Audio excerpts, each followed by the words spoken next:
यशोदा माँ के गर्भ से भी एक कन्या ने जन्म लिया था। कन्या का नाम था कन्या, उसी कन्या का अब कोई पूछ ले आपसे कि बताओ ये नवरात्रि माँ भगवती का जन्म कहाँ से हुआ, तो माँ भगवती की माता का नाम है यशोदा। जब देवकी माता ने कृष्ण को जन्म दिया, उस समय यशोदा माँ ने भी एक कन्या को जन्म दिया था।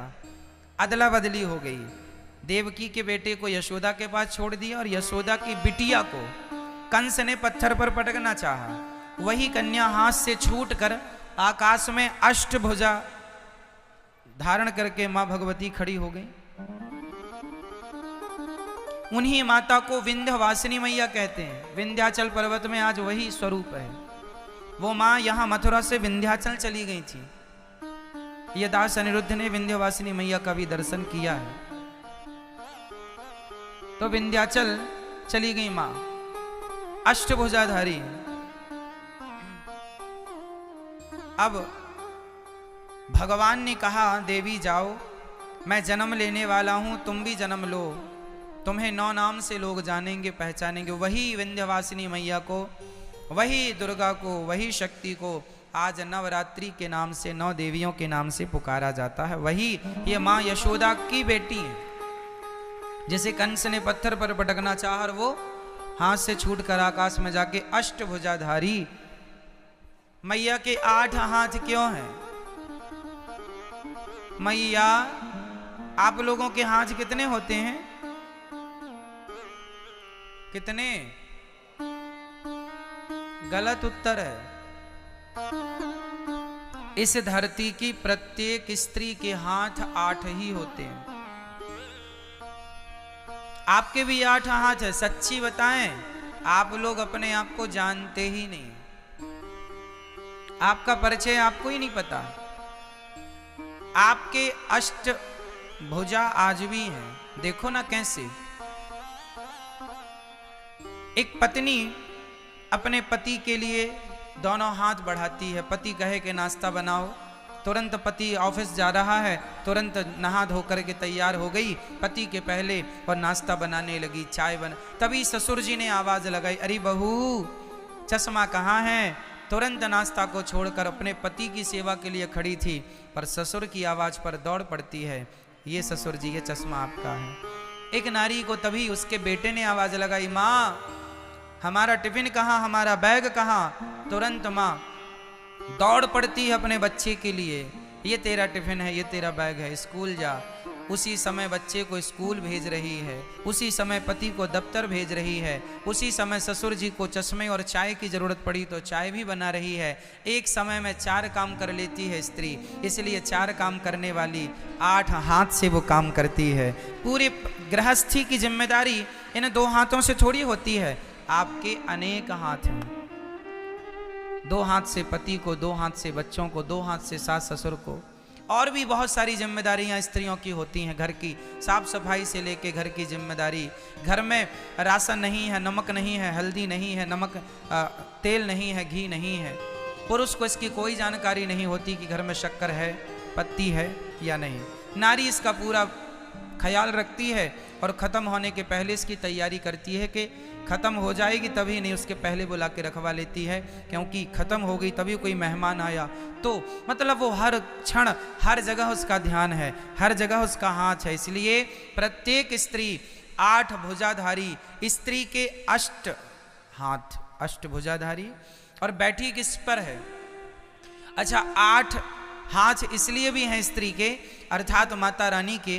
कई लोग कहते हैं ये दुर्गा मैया के 8 हाथ क्यों हैं? अरे भाई दुर्गा मैया के 8 हाथ इसलिए हैं क्योंकि दुर्गा माँ है। किस किस की माँ है? माँ सबकी माँ है। 4 बच्चों की दुर्गा मैया के 4 बेटे हैं। माँ भगवती के कितने बेटे हैं?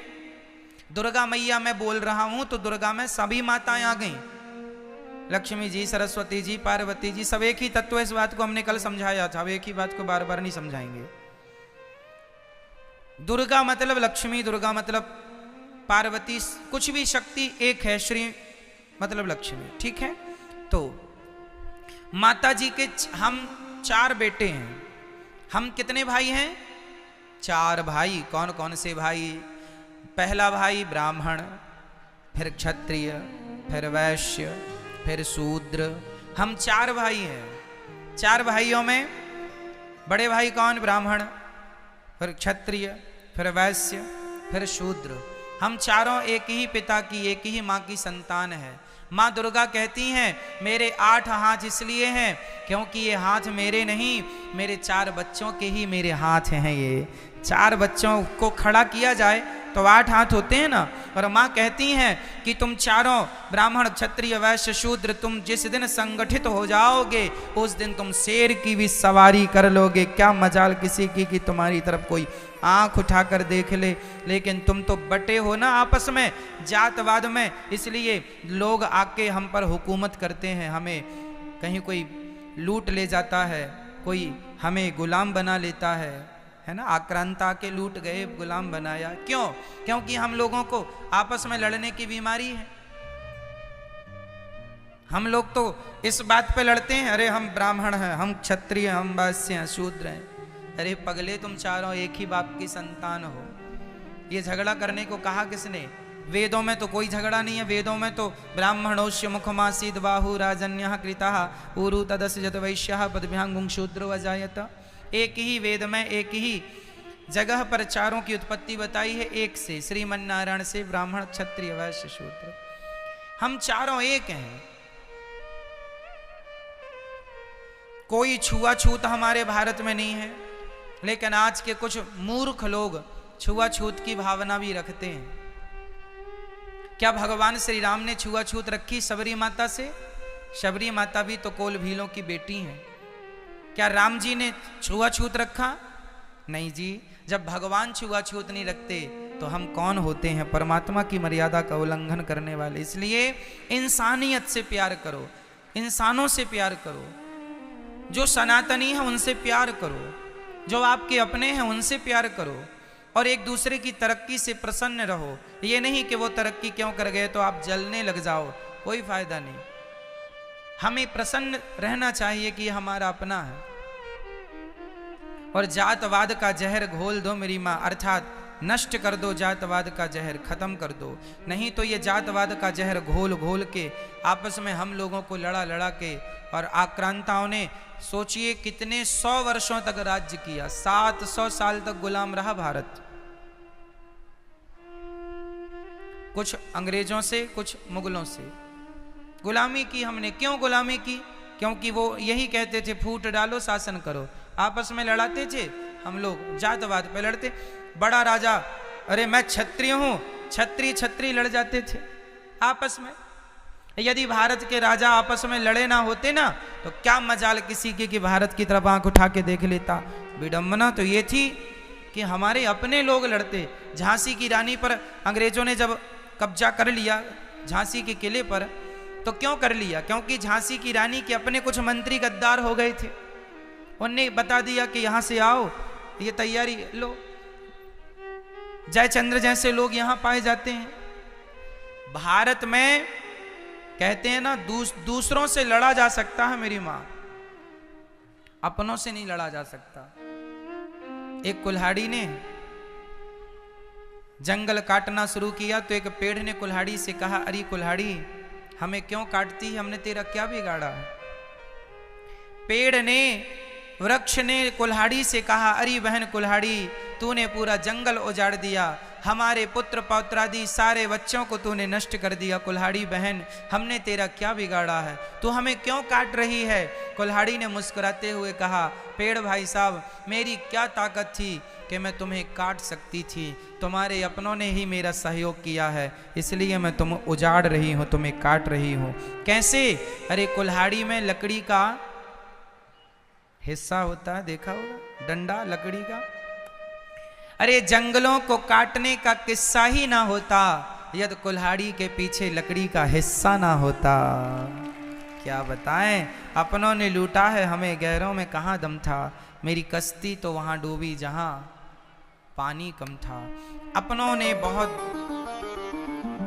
कुछ बिगाड़ा है मेरी माँ। चलो कोई बात नहीं, पुरानी बातों को ना करें, अब हम प्यार से रहें, भाईचारे से। मिलजुल के रहें, कोई जहर ना हो जातवाद का, ऊंच नीच का, प्यार से इंसानियत के नाते सबसे रहो मिलजुल के।